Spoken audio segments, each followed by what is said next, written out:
अंग्रेजों ने भारतीय सभ्यता के जीवंत प्रतीकों को झुठलाने और उन्हें मलिन करने के निरंतर प्रयास किए। इसी प्रयास का एक हिस्सा था प्राचीन सरस्वती नदी के अस्तित्व को नकारना।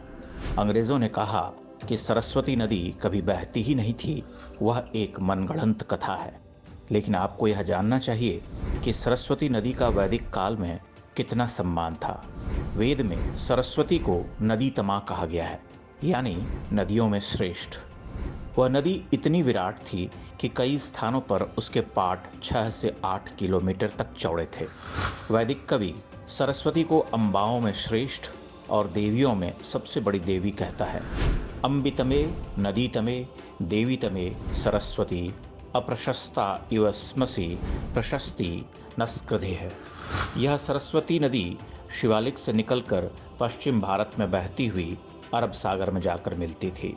अब तो भूगर्भ शास्त्रियों ने भी प्रमाणित कर दिया है कि सरस्वती नदी प्राचीन भारत में एक विशाल पथ पर बहती थी।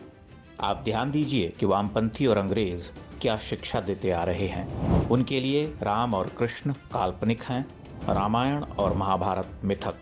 प्राचीन भारत की महान गौरवशाली गाथा को वह झुठलाते हैं और मनमानी व्याख्या कर सनातनी सभ्यता पर प्रश्न खड़े करते हैं। अब आप उनसे प्रश्न करना प्रारंभ कर दीजिए।